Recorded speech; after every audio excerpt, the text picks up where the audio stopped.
what are you expecting to know about community management? So I'm going to let each one of our awesome speakers today introduce themselves, starting with Michelle, and then we're going to start the conversation. Hi, my name is Michelle Dow, and I have a startup called Social Swag, which stands for Serving What Advocates Good. And the premise behind it is basically saying that you can do really awesome things for great companies and also promote social good.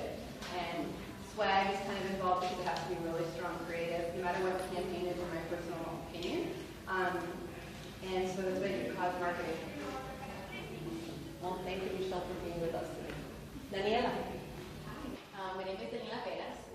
I am DanielaVeras.com. I pretty much work with different companies to build digital strategies. And I work with companies like the Prison Music Group, Jupiter Circle, and what I do is I help maximize what you're already doing using the internet and social.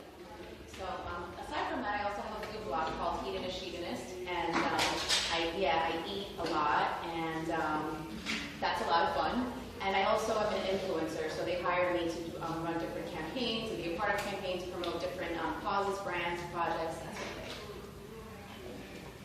thing. My name is Grant Stern, and you can find me at Grant Stern on Twitter. That's just like my professional profile. It's my personal thing. So I do a lot of personal food blogging and blogging about Miami, microblogging through there. And I run multiple communities. I run the radio program called The Only Miami Show, blog for Huffington. I'm the executive director of a great website called photographyisnotacrime.com, which actually uses community-sourced information and sometimes articles and videos and whatnot.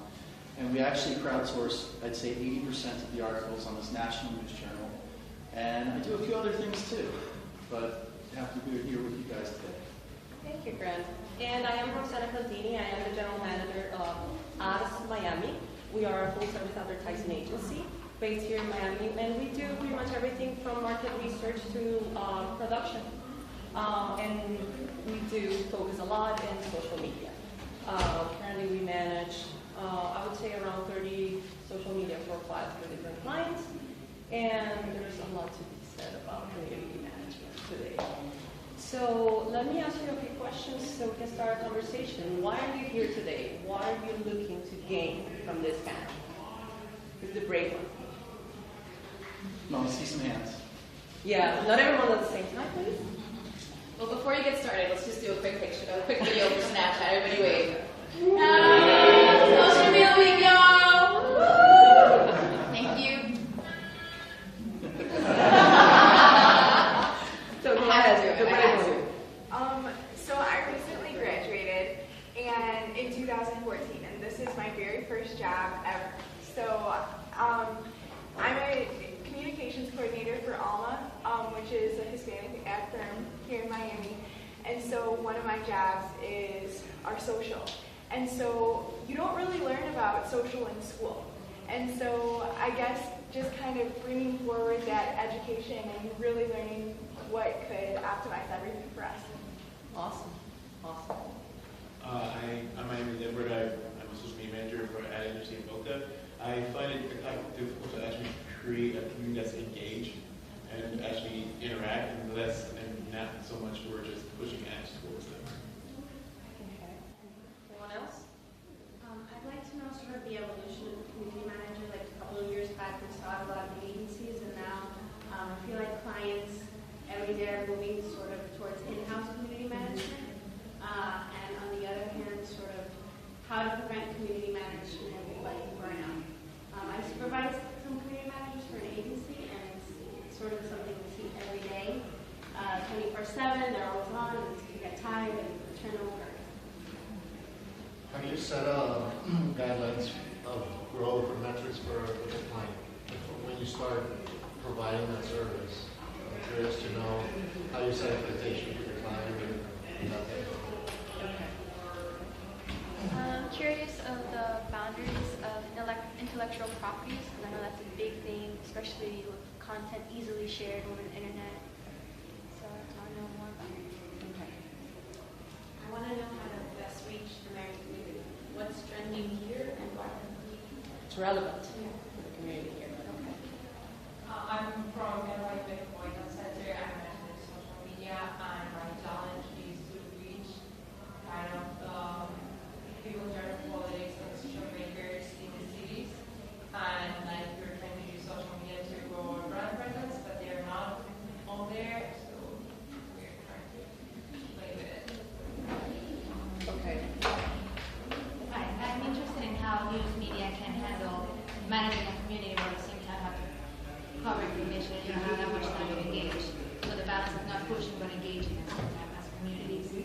Bradford representative. Sounds familiar. Terry. Inclusion delegation. I went to religions and those community Alrighty. Sounds like a good I was just saying, responding to difficult conversations from customers for companies like airlines and financial companies. How to How to- reputation management. Okay. Yes. Okay. All right. So we have a wide variety of topics. Yes. Go ahead. Last one. So I'm an outreach recruiting coordinator for a nonprofit. So my role kind of manages marketing communication to 24-year-olds to become a part of our program, and then also have relationships in the community. So I guess my thing would be kind of how to market to different people. So both like young adults as well as the community engagement. Okay. So awesome. I think we have a lot to talk about today. It's, we were having a conversation upstairs about truly the arts. I mean, it's the topic today is, the name is perfect because to manage a community, it is an art. It is. There's a fine balance between what you know and what you sense from the community. So, I want to give you, each one of you, the chance to answer all these questions. But I think the main thing here will be how to gather do's and don'ts in that art in that fine balance of knowledge and understanding, connecting with the community. So.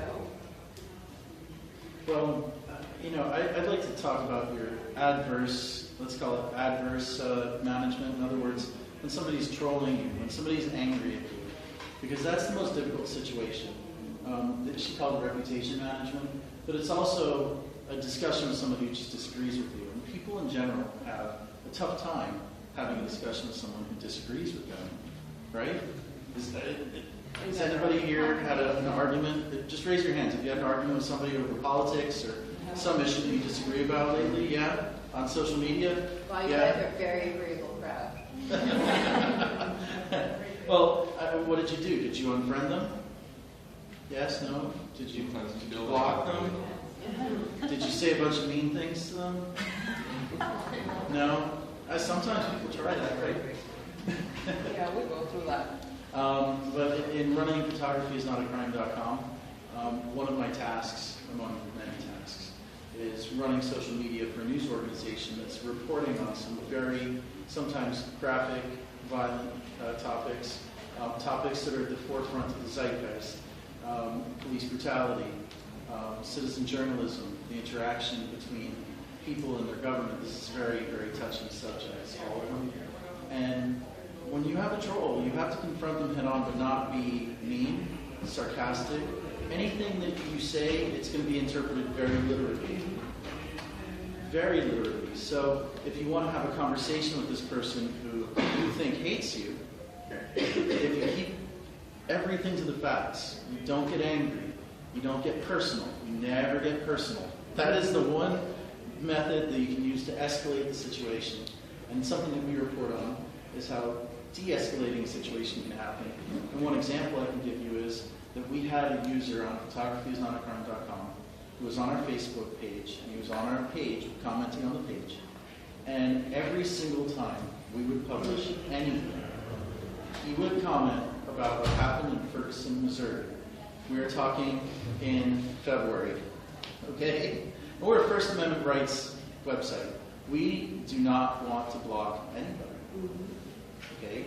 But it got to the point where we had to say, look, this guy is out of his mind. He's just commenting the same comment on every single thing. They're like, hey, we started a new Reddit channel. Come and check it out. Comment, why are you guys lying about Darren Wilson? So we blocked him, right? Well, he starts emailing us. He starts, you guys are afraid of me. You see what happens? You say, oh, go away. Oh, you're trying to silence me. We're like, it'll go away eventually. We didn't respond because we didn't want to raise the profile of this guy who all he has to say is one topic and it happened 8 months ago and he's still not up there. To segue off that from more like a brand perspective versus a specific brand, I deal with reputation management all the time in what I do. And And I feel like the first step is almost the biggest step, which is number one, just acknowledging that they're saying something that you're hearing. Like Sure. that's one thing that you'll find with Starbucks or airlines, whatever. They're like, you know what? Thank you for bringing this to our attention. Oh, yeah. We are so glad that, you gave us this feedback. So one of it is that will get rid of probably 80% of the people who are upset because they just want to be acknowledged. I had an issue with Starbucks when I got food poisoning and I made a tweet about it and I was upset and I immediately had Starbucks respond and say, email us, we want to give you a free meal. Right? And that's just a little thing. But secondary, I think, for reputation management is if you can't find a solution, at least acknowledge that you're aware of the problem and try to say that you'll pass it. So like some of the things you can't control as a marketing or community manager. You can't control the fact that a power company has people going to people's door to knock on it, tell them they want to be the customer, to have customers come. But you can say, I will reach out to the appropriate channels for you and make sure that your dispute is heard. That's an amazing point. And actually, I kind of skipped over that step because people in our community were telling me, this troll, this person who kept posting this, the people in our community were saying, hey, get over it, man, Like, we didn't have to even do that first step. The people in our community were kind of like policing the community. So then he starts contacting us through our web contact, like every few days, and we're like, leave him alone. And finally, I was like, okay, this guy's clearly obsessed. I looked him up. He's in Ulysses, Kansas. You know how many people live in Ulysses, Kansas? Not as many people are as in this room, okay? He was a former police officer, a city council candidate in Ulysses, Kansas, and what we did was we reached out to the guy by phone, using an anonymous dialer, not using a personal cell phone number, anything that could trace him back to our personal location, because these people can be obsessive and you don't want somebody showing up at your doorstep.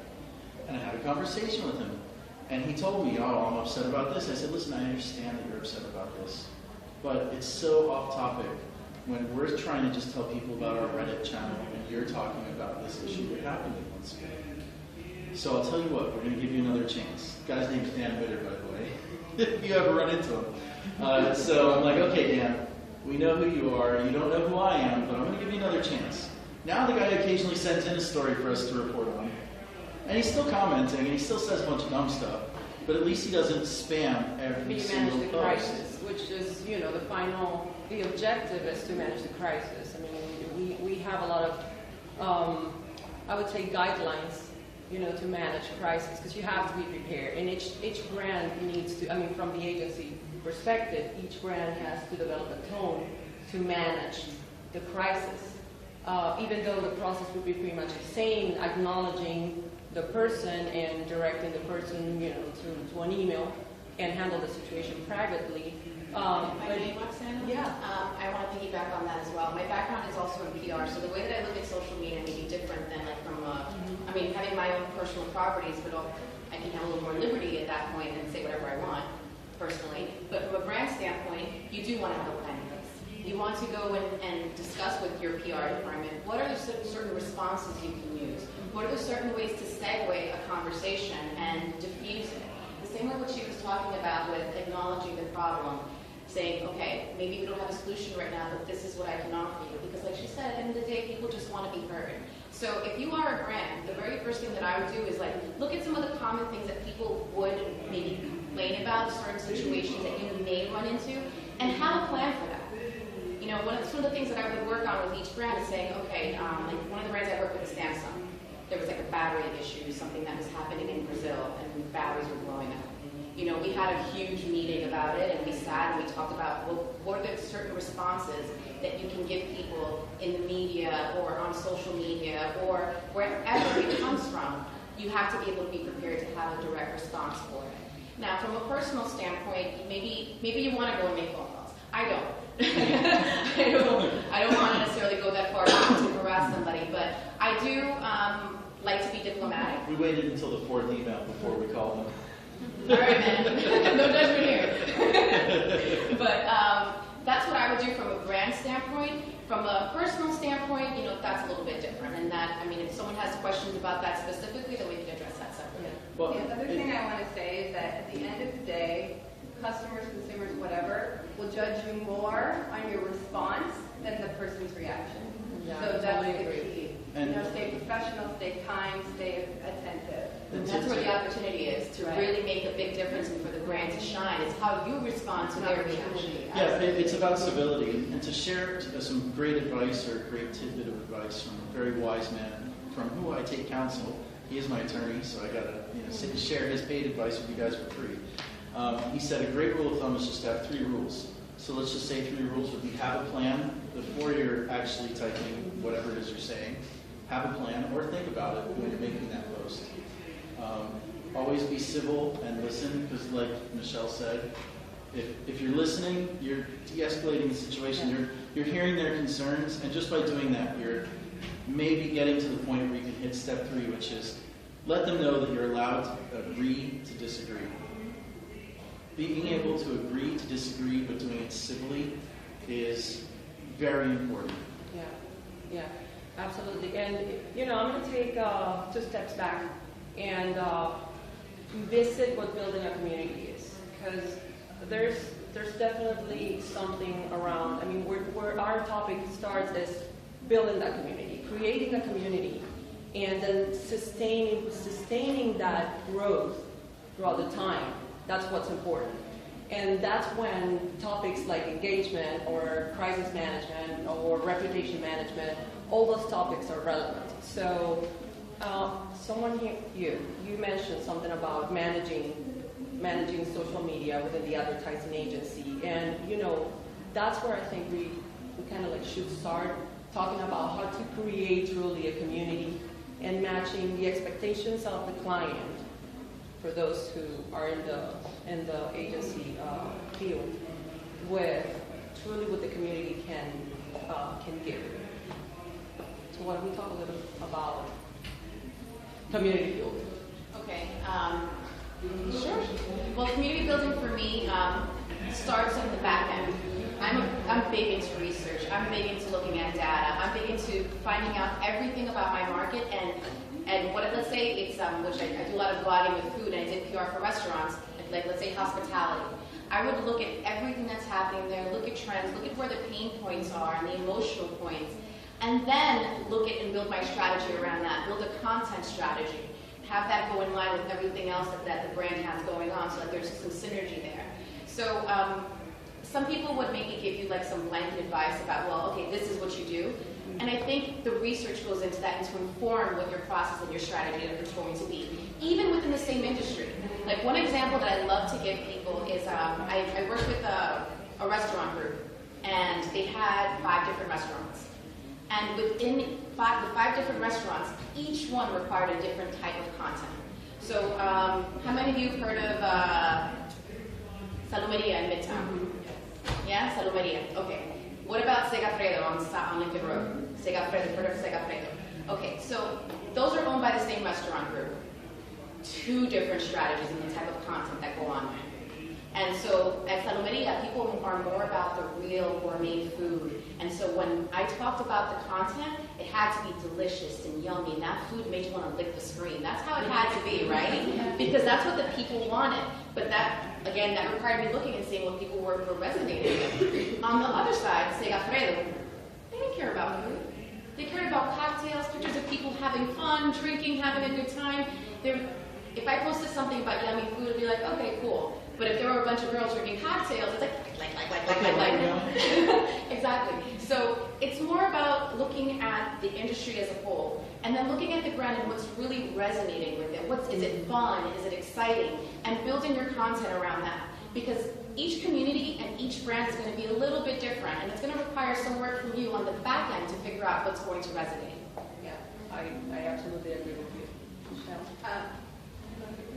And what are the metrics? So you speak about content. So Salumeria, or this restaurant, when they approach you, what expectations do you set for the client? What are you measuring? So once you determine that strategy, which is, I'm going to go for X type of content, how do you measure, X amount of time later whether that content was effective or not? Or Okay. how much more could you grow? Or? I'm really glad you asked that, because it really depends. For me, I build a strategy based on the goals that the company has. So let's say, for instance, it's a brand new company, and what they want to do is create awareness. My strategy would be different then. you know, on what I would do and how I would use it and what type of content I would create. If it were the case where they wanted to bring more people in the door, then that would require different types of content and a different type of strategy that goes in line with everything else that they have going on, whether it's specials or promotions and things like that. You know, so depending on what the goal is, then I would determine my KPIs. I think earlier you asked something similar, and I think it's really good, managing client expectation. Yeah. So, number one, absolutely, you have to listen. There's two kinds of listening, right? There's listening, and then there's waiting to speak. So with a client, you really have to do the first kind of listening. You have to sit down. I generally, when I first get a client, spend an hour in what I call a strategy meeting. And during that time, I am listening to what they're saying, what they're not saying, the years of agency experience that I have from my nonverbal, like what I'm reading of their body. I look at their office. I see what's on their table. You know what I mean? Like, I am literally just a sponge during that hour. And then I go back and I look, at this point I have logins, so I can look at all the insights I can see. And I see, okay, people are biting on this, this, and this, and they're not on this, this, and this. So that's a starting point. But you guys know, social media is fluid. You have to change your strategy sometimes twice in one day. Like, you have to figure out, there's like that line you have, that guideline, based on the client's goal, always. But during that time, it's going to go like this. So the way I report to clients, you always want to report positive. Like, you don't want to be like, oh, you went down 400% this week. I don't know why. Let me find out, right? So I think that no matter what you do, you can bring something in a positive light. So especially when you have multiple platforms you're working on, let's say you're using Google Analytics or you're using Sprout or Hootsuite or any other content management platform. All of them provide insights, as do Facebook and Twitter and Pinterest, and all these other sites have insights that you can read. So sometimes when I'm managing 4 or 5 platforms for a client, maybe Facebook dropped like 300% in one area. Maybe like the likes went down, but the engagement went up, you know?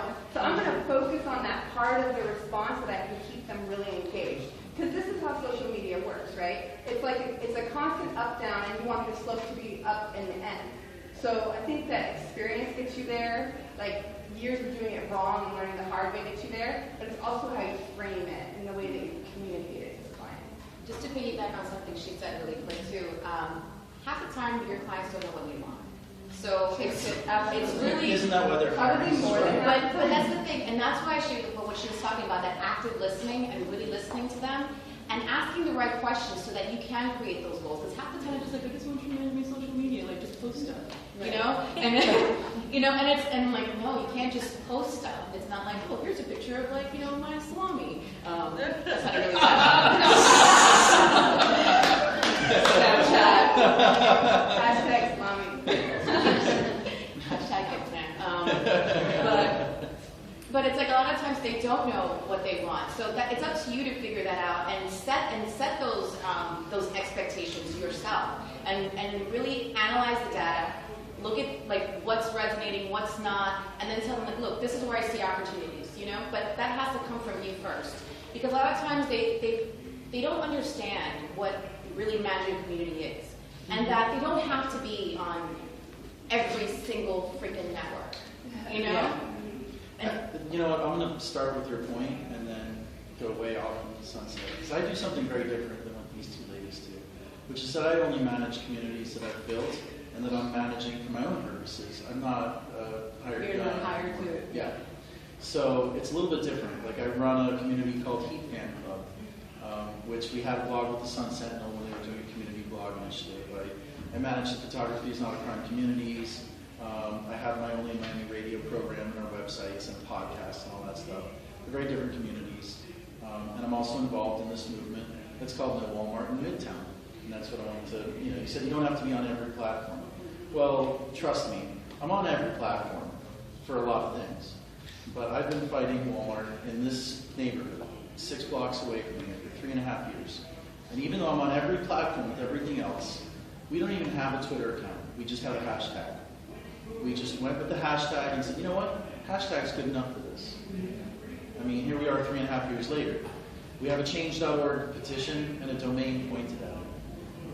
If you're doing community management, don't be afraid to buy a web domain and just use forwarding. And just forward it at something. Well, I don't have a website, but I'm going to buy sundaysoccer.com and forward it at twitter.com/soccersunday. And then you have a domain now. So you don't have to be on everything. You just have to be on the right platforms. And like they were saying, you have to figure out what your goals are and then use a platform that will help you move towards those goals. Yeah, I've actually, sorry. I've discovered that generally it takes me around 3 months with each client to really feel like I'm ingrained in their vision and voice. That's kind of the time frame where I'm like, okay, now I'm actually listening. I've thrown some bait out to the community. I see the right community is responding to this, and it takes time, which is one thing that the brand owners never know. They expect you to show up and within a couple of days have it all figured out and make them more money. So, like she said, there was one meeting I had with, I think it was something big. Maybe it was an American Express meeting back when I was in the agency world. And I was listening, we were all there, we're all huge, when you go with a couple agencies, 10 people doing a presentation, we're so important. And I'm watching these people who were sitting there from, I think it was American Express, and they're saying what they want. But then I watched one of the girls who was taking notes, right on her notepad. One of the things we did was sports, somehow, and it had nothing to do with what they wanted, but she wrote it in huge letters and circled it. So when it was my turn, I got up and I just threw everything out except for what that girl circled. And I spent the whole time on it, and that's what we ended up getting the client for. So it's really paying attention to the nonverbals as well. And the same thing goes, if you already have a boss, the same thing goes for them. You need to kind of listen to the positives. Even if you've been working with them for 5 years, there's something that they're not saying that you're going to figure out just from that relationship, even if it's 2 hours in. Can I ask a question? Who here is here because they want, because of a job situation, they have a community management job? Raise your hand. Who's an independent person that's working on social, independent, doing community manager for hire? And personal brands, people building their personal brands. Not personal, but corporate brand. And people that are building brands themselves, for their own purposes, okay, cool. So it's a mix. Yeah, it's a mix. And I would add, listen to the category. Because the category will tell you how the community already moves, how it behaves around restaurants or whatever it is. It could be advocacy, whatever. Yeah. Just truly pay attention to really listen. I mean, when we say, when we get hired, we also spend quite a long time doing the listening. And the clients are like, but I gave you the account. I gave you the account a month ago. And we're like, yeah, and we're doing the listening. And we're building a strategy that would connect your expectations as a business with the expectations of a community that would end up being your customer or your client. We have a question.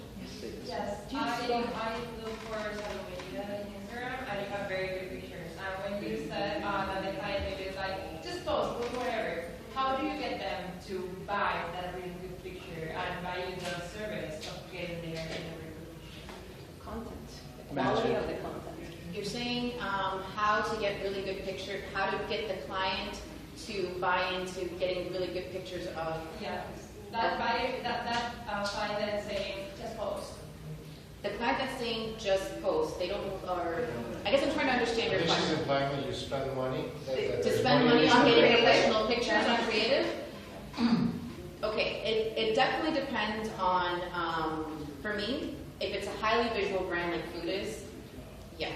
I mean, you have to spend money on that. You have to get professional pictures, especially for your website. What I would do is that I would give them a competitive analysis of other people in the same industry that they're competing with, and showing them, I'm like, this is what they're doing, and this is what you look like. Okay?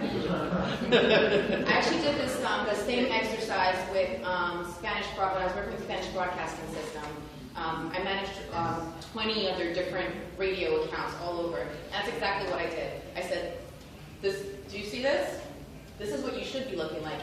This is what you look like.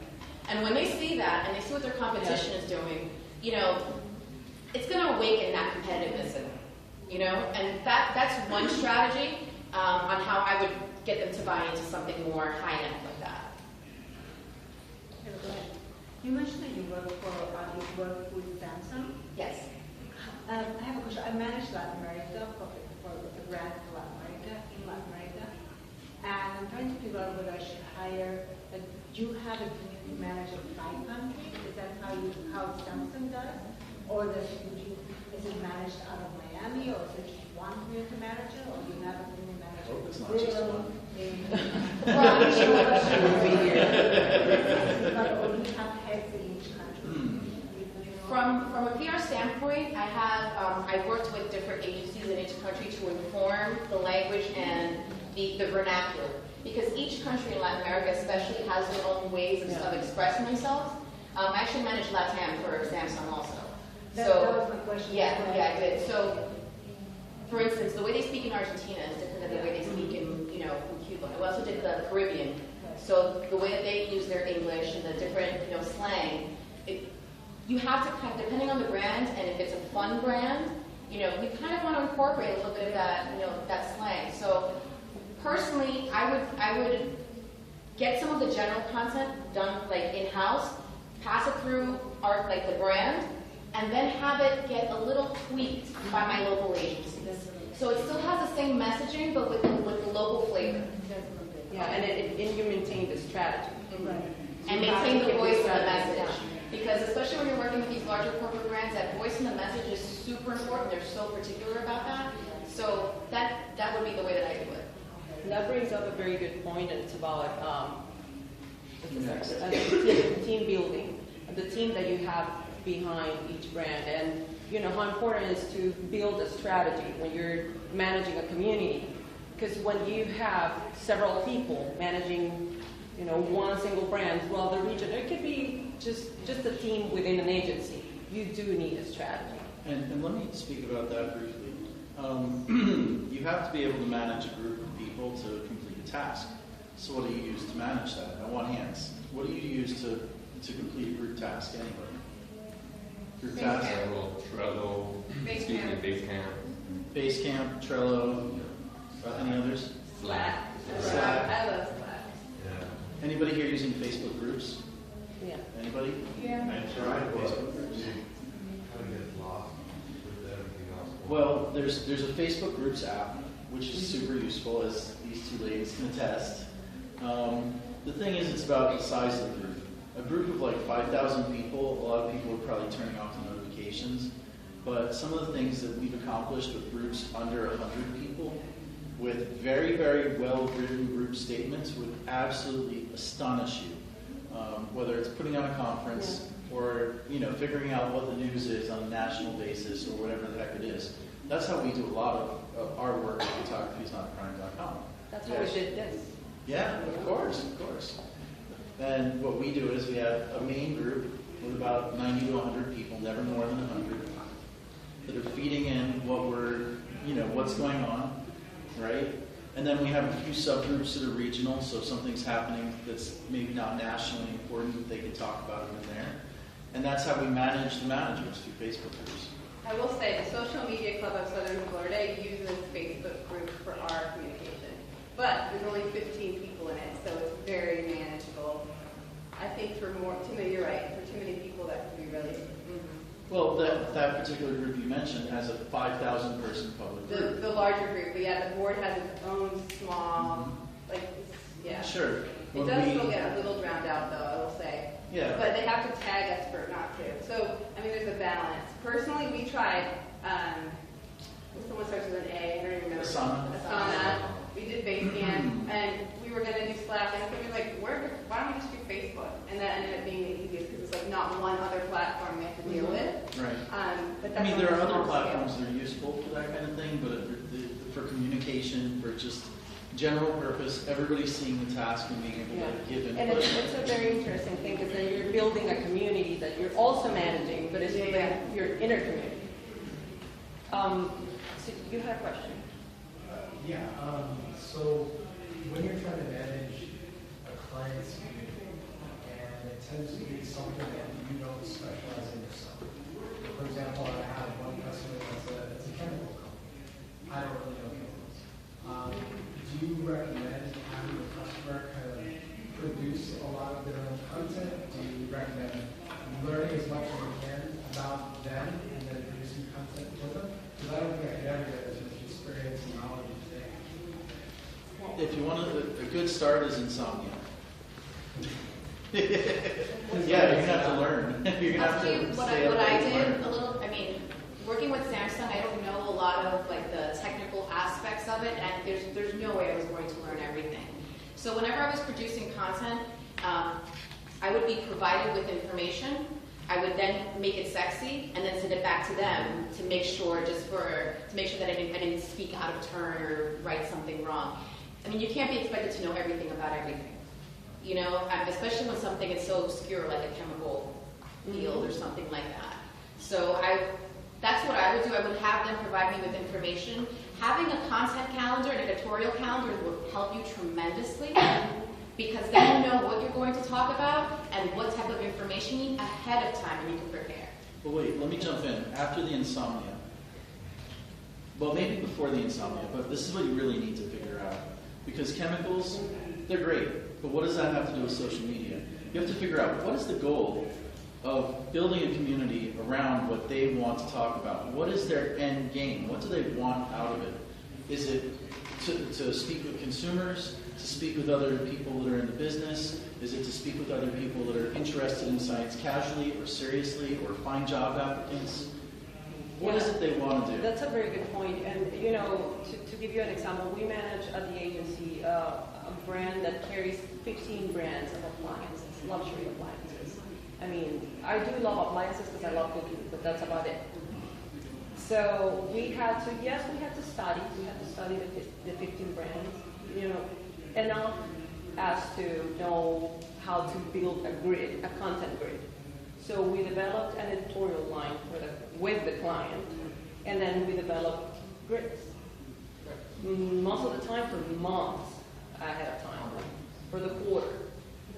And we make sure that we speak, you know, we say what we have to say about each product. And here's the other challenge. This is a business-to-business community. So we have to manage client expectations in terms of reach.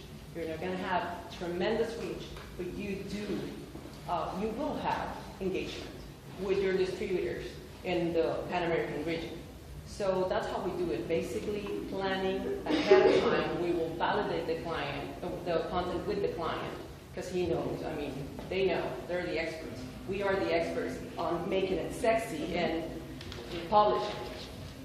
And disseminating everything. I actually not really, but kind of disagree with everyone. But that being said, what they're saying is absolutely right. So I've had a cosmetic surgery office as a client. I've had a urinal mat company as a client. So I don't know anything about either, like at all. When I went into it, I was just like, I don't even know what urinal mats were. I was like, what is this? It's something like antimicrobial that like takes away the smell that I didn't even know existed in urinals. So it's what keeps football games sanitary. Right. So what I've learned, and this is the whole thing about storytelling, and what you said earlier was an amazing question that we need to start talking about, which is how to get communities engaged, okay? So this is a segue to that conversation, which is saying we all want the same things in life, which is intrinsic happiness. So some things that make us happy are sexy, right? Some things that make us happy are things that help us tell a story about somebody else, right? Or make us feel better about ourselves or what we're doing. Like there's always a story that somehow parallels to that. And there's other techniques. You can make somebody angry and get a response, right? You can make somebody sad and get a response. But in order to really support a brand, in my personal experience, and that's why I do cause marketing, is if you evict a human emotion that parallels to intrinsic happiness in some way, no matter what they do. If I can do it with the urinal mat company, it can be done with anything. But it comes from number one, insight rating. So I do reportings on a quarterly basis where I give them, you know, the outline. At the end of the day, it's really important to make them feel like they're in control, even when they're not. So I say, hey, look, this is what we're going to do, and I give really vague outlines where, like, let's do this month. But the same thing about this topic, right? The art of community management. It can literally mean anything that has to do with being an online manager, right?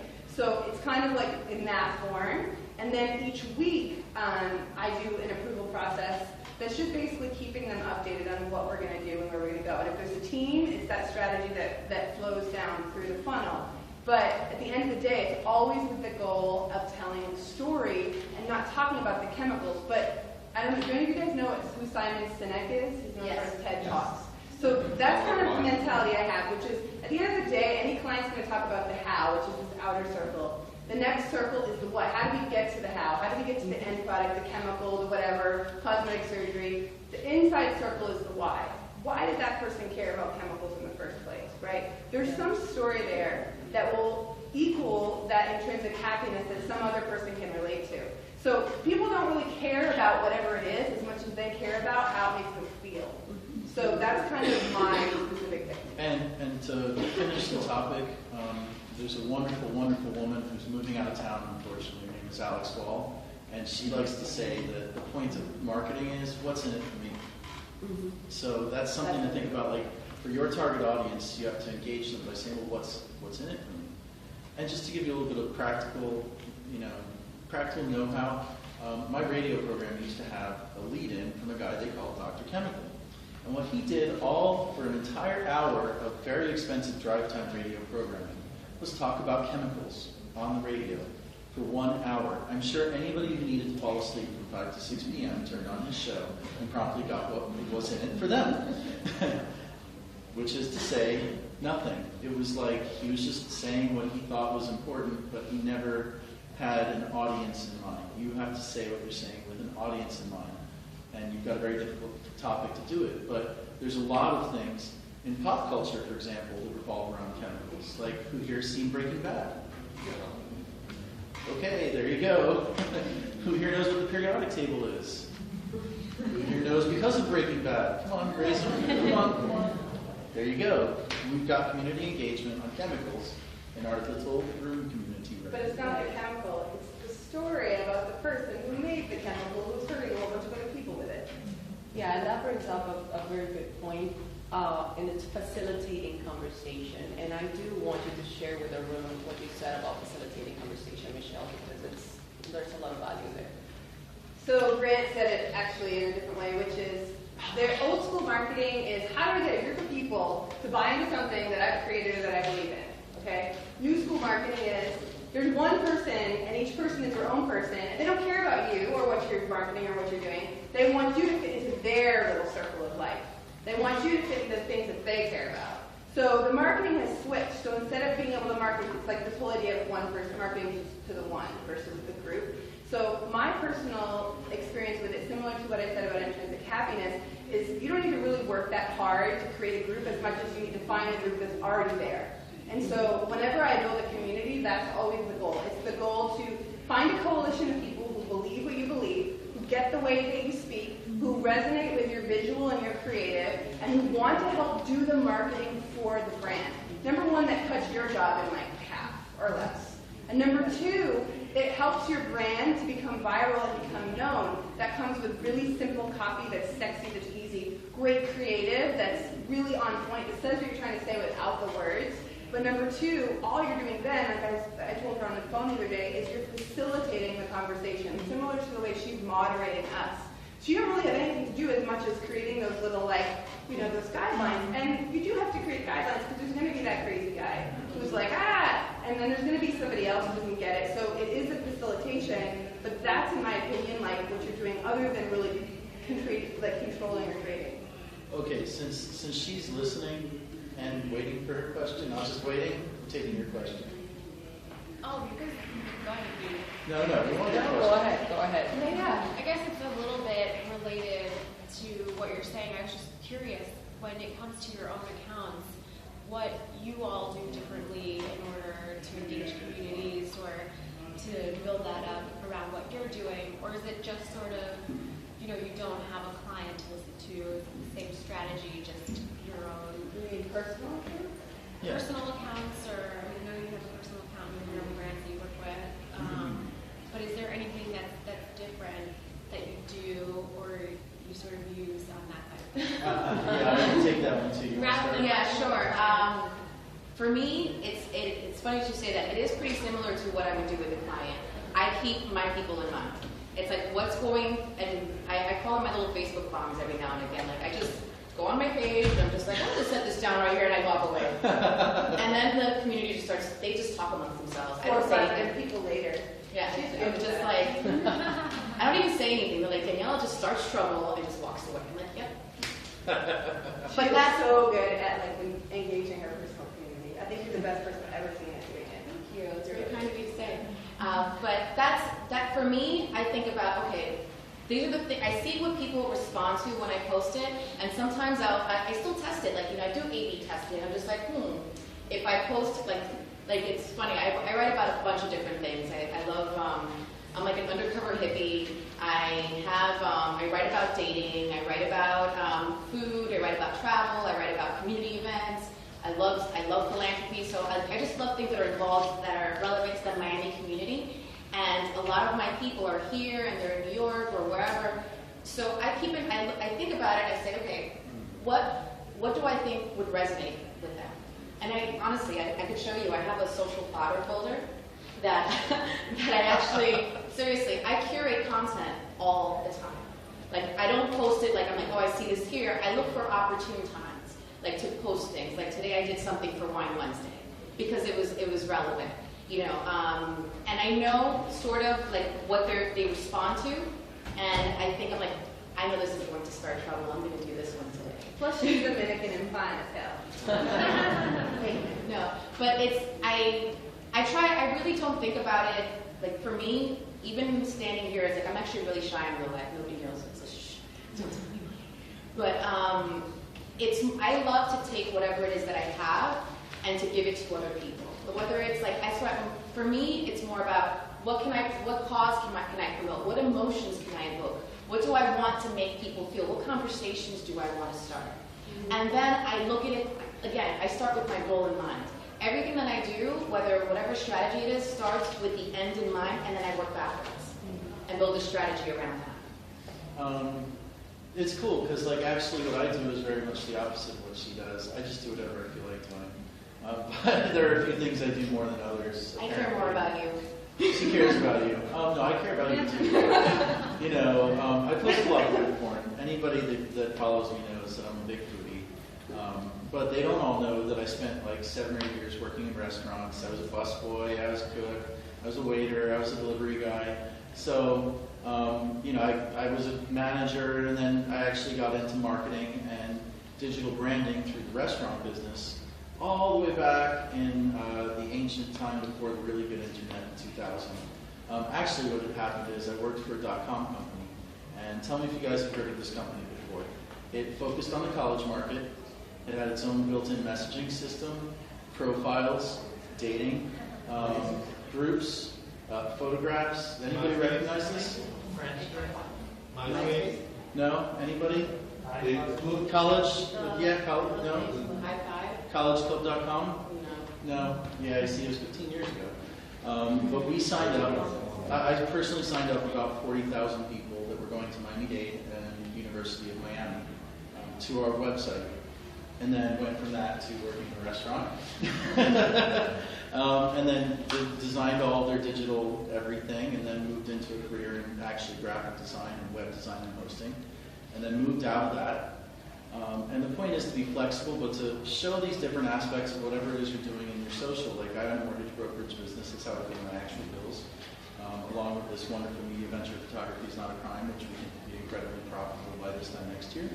But it is a nonprofit, so incredibly profitable means we'll be paying a lot of other people, mostly. But just be yourself.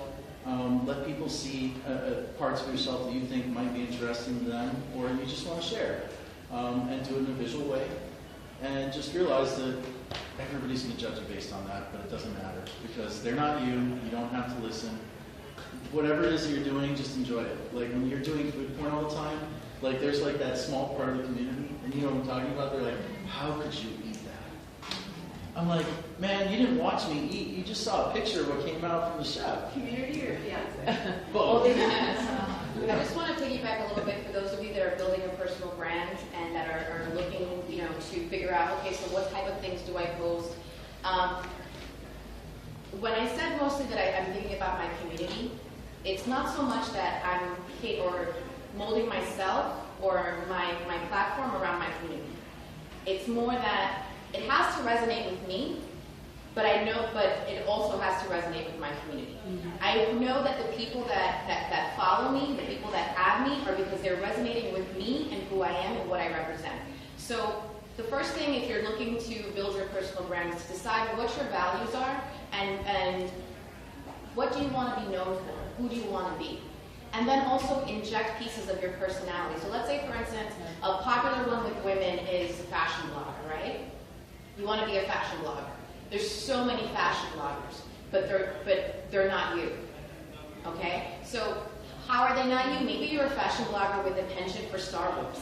That's kind of interesting in a way because it's like a nerdy, there's a girl called the hippie nerd that she loves like Star Wars stuff, and she's a fashion blogger. So She's real. yeah, Sure. Or she's there's she exists in real life. Imagine that. But so think about what sets you apart. Think about what's different about you, and then take that to the nth degree. You know, and just really be more you, more of you. And people resonate with that. When the more you are, the more you express yourself. It's like, what was that quote I read about passion? It's like, passion is like lighting yourself on fire. People will come for miles to watch you burn. You know? Absolutely. Steve Jobs, don't do it the same as your competition, do it different. Well, let me follow up on what she said too. There's a very important word she said, which is blogging. And I would say that if you're looking to build up a personal brand or a brand that's just like you as an individual, writing is very much central. Writing or photography or a combination of the two is very much central to that. So, you know, you've got your own, the Humanist blog, right? That one's growing way bigger than me and Yeah, everything. Like I started actually with a real estate oriented blog, and it's for a very special consulting project, a niche, and niche is an important word. Just write that one down, find a niche. It was this very niche-y thing in real estate that I was doing, and I started writing it anonymously at first, and got a lot of attention for it, and wound up on CNBC for what we were doing. And it's like, if you have that writing, eventually somebody will read it. Yeah. Like, it doesn't matter if somebody is reading it today. As long as it's published, one day it could be read. And, you know, like I have a Tumblr blog, and I've had one for many, many years, and it's my grantstern.com blog. And it is white space with whatever the picture of the day or whatever I'm doing. You can just hop on there and be like, what does he think is the most important thing that he's doing on social media? Because that's all I post on there. If it's a podcast, if it's a picture, if it's Instagram, if it's just what I'm thinking right now, that it's a way to go, and that way people know where to find Can what I you're say talking one about. thing before we're done? Yeah. I know it's like time, Yeah. but I just wanted to say, and this goes for no matter what you do, I don't care if you're in social media or not. If you're not being good to you, if you're not having fun, you're doing it wrong. Okay, number one. Number two, and some of your employers might disagree with me, and some of these guys might disagree with me, but I personally believe that in order to be effective, you have to take time unplugged. Like, you have to give yourself time for your life outside of your job. And I get some of your employers are going to be like, I don't care, 2 hours response rate, whatever, you know, on a Sunday or a Tuesday or whatever, 2 a.m., 4 a.m. But there has to be boundaries, and at the end of the day, the consumer and the client will get that. And also, even though it's not your brand, who you are shines through. Like, she does Tastemade, or did, and I saw her personality through a brand she was working with, and I cared more about that brand because she put her personality in it. So to engage people, it's the same way you engage. It's like, BuzzFeed said this really awesome thing a couple years ago at Social Media Week, New York. They were asked a similar question, and he used this great analogy, and it was, being a community manager is like hosting a party. And just like any party, you don't want to be that guy who shows up early and is like, hey, my name is, like, no, we don't like that guy, right? You have to understand social dynamics the same way as a party. You want to be that guy maybe who's too drunk and does whatever, that's fine, but does your brand want you to be that person? So it's listening, but it's also balancing the fact that you have to have a life, you have to enjoy it while you do it. And that translates. I absolutely agree with you. We're getting to the end of the panel, but can we take just 5 minutes for a short Q&A? Okay, awesome. Okay, so I think a lot of people maybe can relate to trying to do community from zero, having 0 followers, and having great content, but that content going to the void. So you can have this great idea how do you build that first fan base where, like, basically paid ads, or do you start it, like, okay, go. Okay, so a few years ago, I was at Publix, right? Anybody go to Publix here? Yeah? Okay. And Ultra was just starting. And we saw a bunch of guys with like neon wigs and sunglasses in Publix. And we were just kind of laughing about it. And I just said, man, this is like forget people of Walmart. This is like the people of Ultra. And we looked at each other, we're like, we have to see if that domain's available, right? So we set up a Tumblr blog. We set up this great service called ifttt.com. This is super awesome, super awesome. I still talk to people on this. And we looked at Instagram, and there was one hashtag picture on Instagram that said hashtag people of Ultra. And it was like some guy that looked really stoned, like, and it just said, I love MDMA on his shirt. And we're like, this is perfect, let's do it. That's Ultra in one sentence. Yeah, so we did it. We set up a Tumblr, we set up a method by where if you tagged a picture on Instagram with our tag, it would suck it into ifttt.com. I recommend everybody check it out.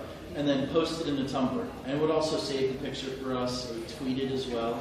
And we created an entire profile in like 3 hours.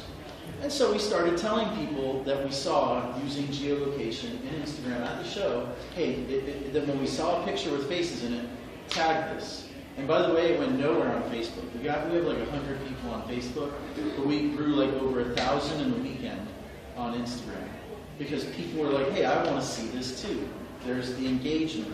I want to see the other people that are here. I want to see the shots of the people that are at Ultra, not just the performers, because part of going to a show is being in the crowd, not just being on stage. And, I mean, check it out. It's still there, peopleofultra.com.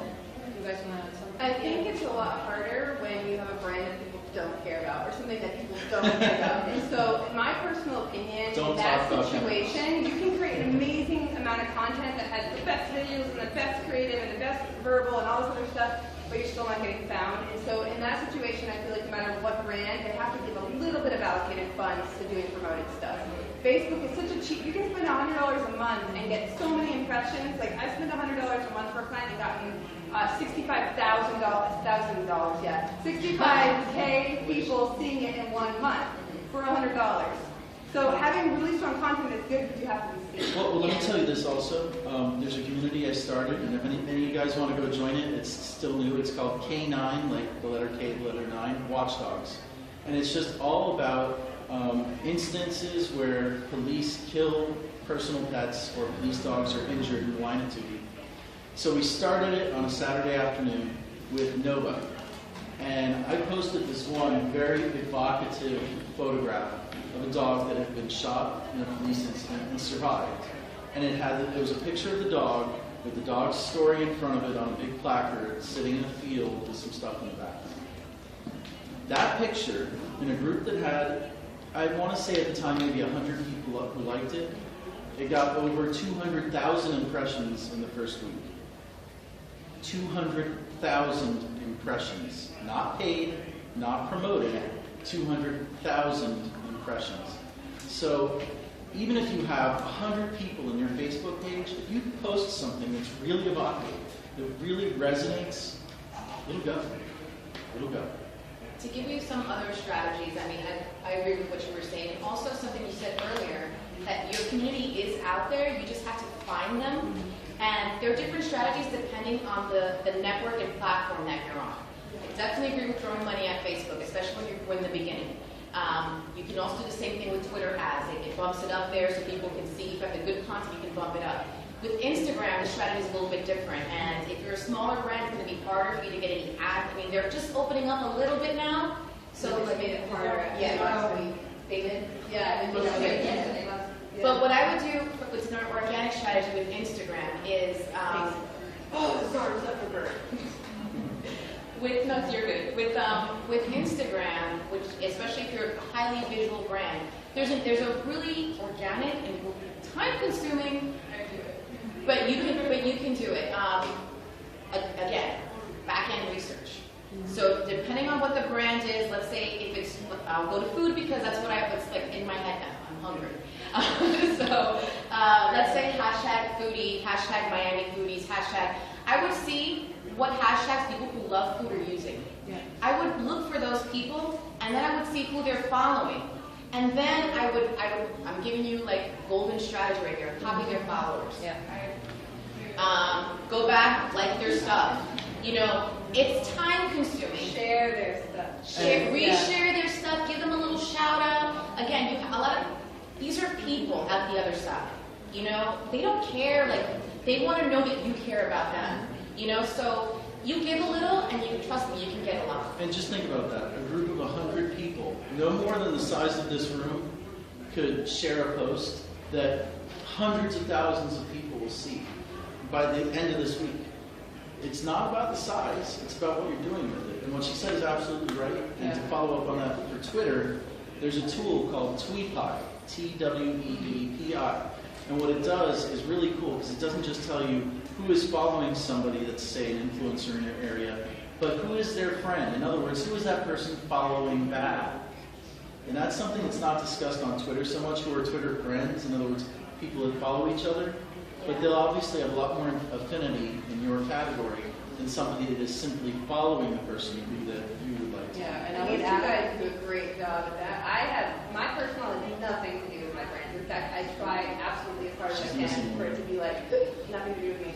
But these guys, like, that launch is what they do. And Grant is great at that. Like, his personality is so, like, there on Facebook and others. Like, I knew Grant long before I met him in person. And I had been following, I had been seeing him online. Very true. So that helps a lot. My community, I do definitely have a mixture of online community building and also offline community building. And I actually mix the two a little bit when it comes to my own personal brand. Other tools you can use, by the way, Crowdfire, I like to use. Yeah, Followers Plus for Instagram. I like for Twitter. I love Social Grow. And guys, don't forget about ifttt.com. It will change your life. Okay, that's it. Well, we're running out of time, Drop guys. Hopefully you had a great experience and got a lot of do's and don'ts and tips to take with you. Crowdfire and Social Grow. And thank you. Thank you, guys. Thank you, guys. That was awesome.